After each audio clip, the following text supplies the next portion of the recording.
Okay, now to unload the bisque kiln. Here is a mug with a topper. I used one of the Clayshare Impressa mats for the texture, and a little flower roller for the cross on it. Just a standard handle. Perfect.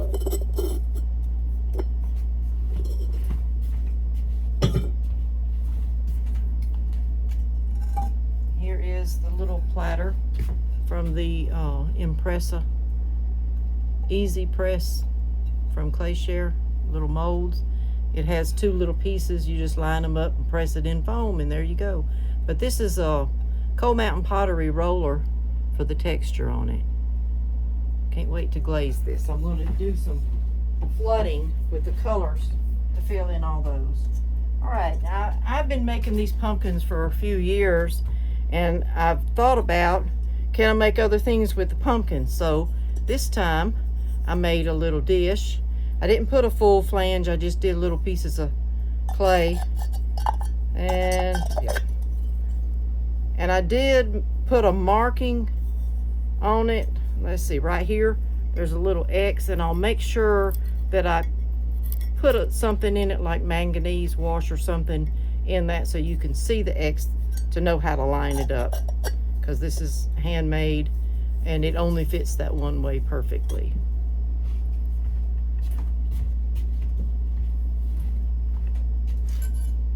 Then I made the little package ornaments, you know, Christmas in July kind of thing. I had to delay firing. My AC had been messing up. Freezes over when it runs too much. And since it's 100 degrees outside, it was running a lot. So here's the little, I did the nichrome wire on them. I'll just put these back through and let them vitrify. You could actually just leave them like this, but they're a little more delicate, they're easier to break, so I'll put them back through the next firing. But I don't have to add anything to them, they are done. Just finish the firing. And when I do a Bisque fire, I do cone 04. So some people do 05. 04 is just a little bit hotter, and so I only use one witness cone, and you can see I did get a good 04. So and you can also do the little test. As long as the gases are out of it, this is good.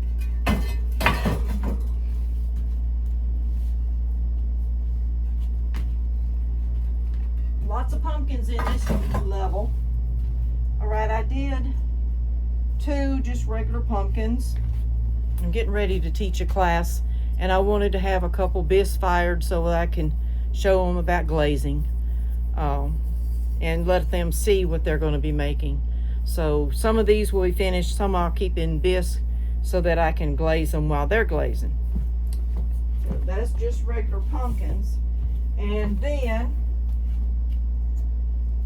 and I did use some regular stamp cutters that I have gotten through Amazon. You can find them anywhere for the leaves. So most of the time I just take the clay and my clay knife and cut out leaves, but these are stamped leaves.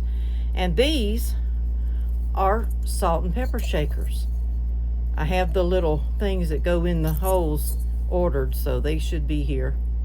Salt and pepper shakers. And I have a tray in here too for them to go in. Okay, I made a set of bowls. These posts out of here.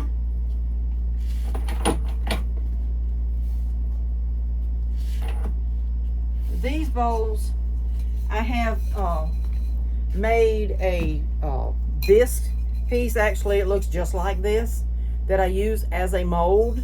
So then I can just drape my clay over it. You could use, as long as it's smooth on the inside, you could use it as a slump mold too, to put your clay on the inside.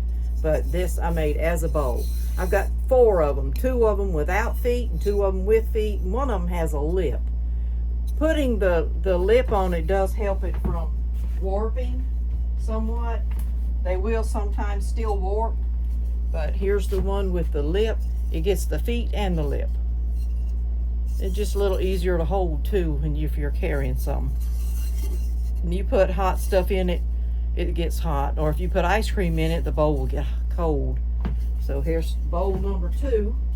One with a foot and one without a foot.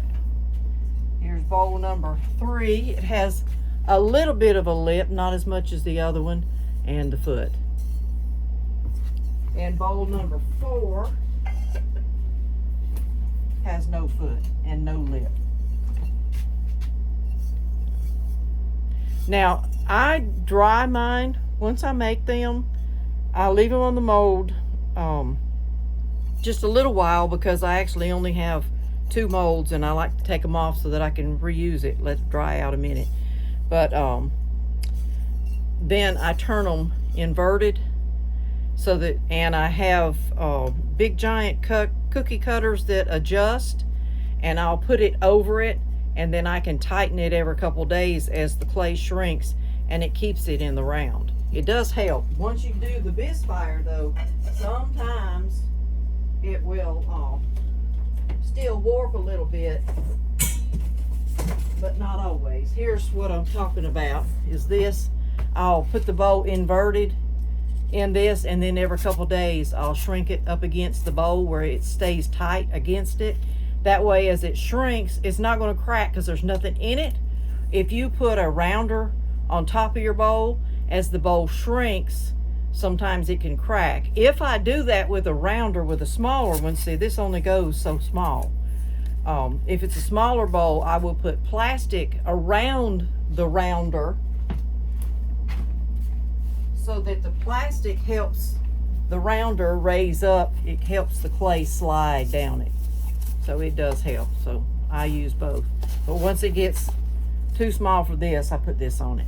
But I do keep them inverted while they're drying the most part.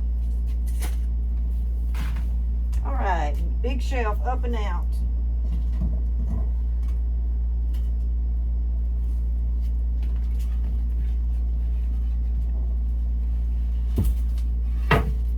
Okay. Post out.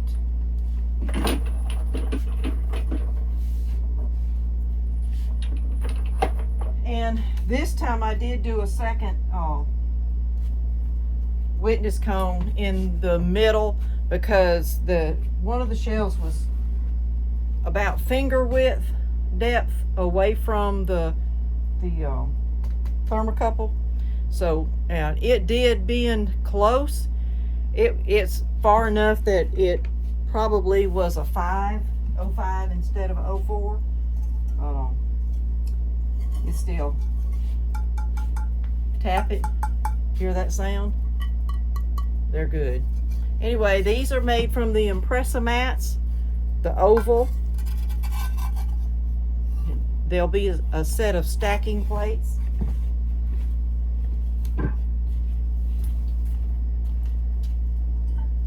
I made several garden planter mushrooms. I'll be glazing them. You stick it just out of my scrap clay. All right, this is the tray for the pumpkin salt and pepper shakers, and it has a little pumpkin texture in it, you can see. But the salt and pepper shakers go on it.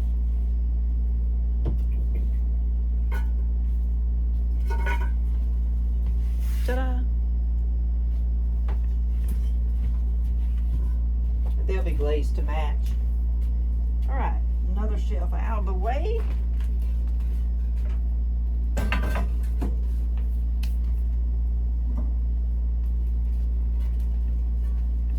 I know some people load their kiln real tight for a Bisque fire.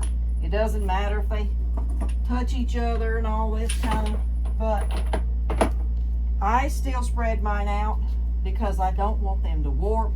I have platters in here and I want to keep them flat, so I fire them flat on the shelf. I don't stack them. A few more of the little package ornaments. All right, here is my little platter. Amazing Grace platter. I actually used a dollar store, the Dollar Tree, little dollar plate, which is $1.25 now for the plate, as a mold. It's still got, I use it as a slump mold, so I put my clay in it. And it's still got a lot of cornstarch in there to keep it from sticking. But this is a little tray I bought at the Dollar Tree, and I just took my clay, I put the texture in it first, and then I laid it in here and made sure it was pressed all around. Let it set a little while, and since it's a slump mold, as your clay shrinks, it pulls away from the outside. So I let it pull away and then took it out, and here's the result. Little tray.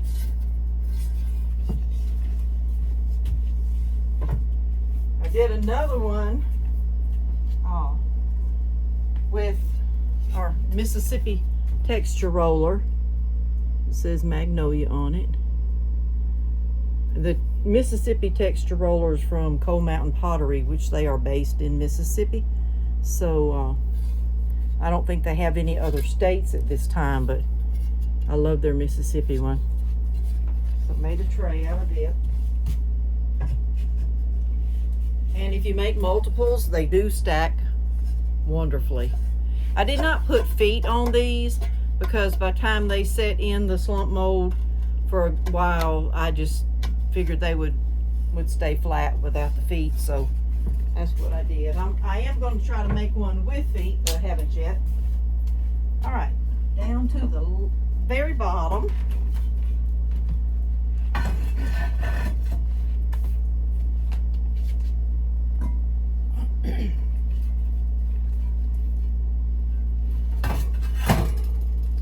Okay, let's see. I have some more of the little package ornaments.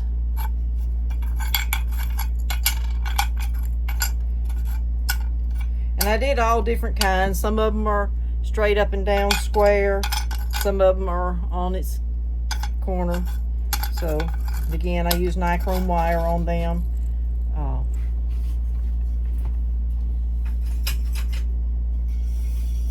This is from the Easy press forms.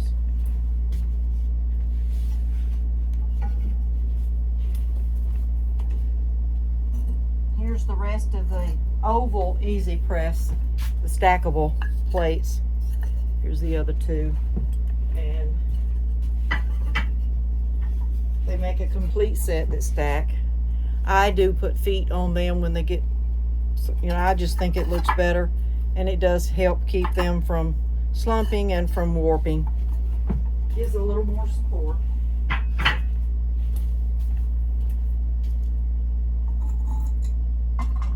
all these. The last thing I'm taking out, I have grog in the bottom of my shelf. I always leave it on the bottom shelf. All right, I have several of the flower pot. There'll be little stakes, the mushroom stakes. They look like nails, don't they? But anyway, these will all be glazed, different colored mushrooms. And I have plant markers. Now I'll put in the very center is solid, smooth with no texture, and I'll put a little bit of just white right here with a glaze that has some shine, gloss, and so that it can be written on with a Sharpie and then wiped off and written again, so you can reuse them for different herbs and plants. You put them with your flowers or whatever, so different kinds. And I'm working on making a necklace that's just a leaf. I have a set of leaf earrings, and I wanted to make a pendant to go with that. So there's those. And the last thing is my platter that I made out of that same form. I just didn't do the handles quite as much. And And this is a hen roller, sassy chicken, I think it's called, or something, from Coal Mountain Pottery. The texture is. And I'll probably use some kind of wash, either cobalt wash or something to highlight the texture, and wipe it back, and then put a Celadon over it where you can see the chickens beneath it. So, and that is, and I did this kind of foot under it, give it lots of support. And that is all the kiln load. So the next couple weeks I'll be glazing and glazing and more glazing. And I'll let you know whenever I get them back in the kiln for their final firing. Thank you for joining me in the mud shop. Click like and subscribe, share it with your friends, and I'll see you next time. Bye.